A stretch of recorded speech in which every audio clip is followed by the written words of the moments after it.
Standard fitness logic dictates that a highly effective cardiovascular and fat-burning workout requires explosive, high-impact movements.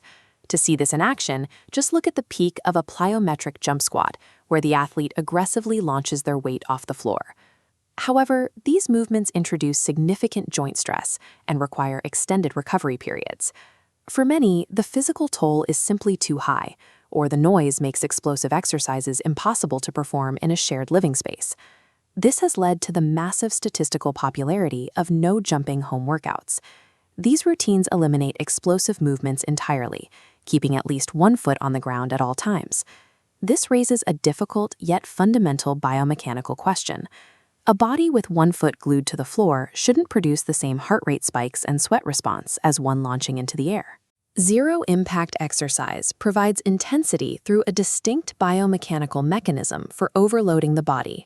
This animated diagram compares the movement patterns of a traditional jumping jack and a low-impact sidestep jack. The difference in their physiological demand begins with the relationship between the feet and the floor. During a traditional jump, the leg muscles experience a brief moment of weightlessness while the body is airborne. For that fraction of a second, the gravitational load is removed, and the tension meter zeroes out because the muscles aren't fighting against the floor. By contrast, the sidestep jack requires one foot to remain anchored to the floor at all times to support the shifting weight of the body. This maintains constant time under tension. Because the anchored leg never gets an airborne break, it must support the body's entire weight without interruption. As the tension meter shows, the load stays fully engaged while the jumping legs meter flickers on and off. Eliminating those microscopic rest periods forces the muscles to burn continuous energy, driving the heart rate up to meet the demand. While the legs use constant contact for tension, the upper body generates force through another mechanism, fighting for every inch of movement when you aren't using gravity for resistance. Plyometrics rely on gravity to create load, but low-impact exercises require you to fight against your own musculature. You can see this in the squat punch. The intensity comes from a deliberate, active squeeze of the glutes and core throughout the motion, turning a simple extension into a strained effort. This deliberate squeezing creates internal resistance.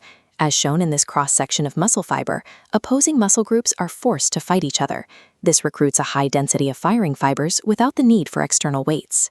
Applying internal resistance turns low-impact arm and leg movements into a high-intensity strength output.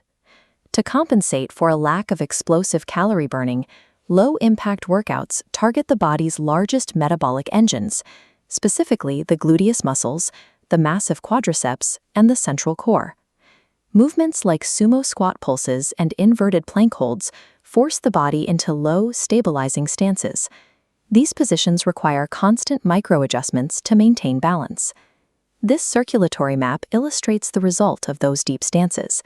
Forcing massive muscle groups to stabilize in these positions rapidly depletes local oxygen stores. That localized depletion triggers an emergency cardiovascular response. To prevent failure, the heart and lungs must work at maximum capacity to deliver fresh, oxygenated blood to the legs. Utilizing these large metabolic engines creates a severe cardiovascular demand, simulating the intensity of a full sprint while the body remains in a fixed position. Continuous tension, internal resistance, and the recruitment of major muscle groups serve as a functional substitute for plyometric impact. Understanding these mechanics shifts the perspective on home workouts. A quiet apartment room can be transformed into the site of a precisely engineered physical challenge. In low-impact training, the user dictates the intensity.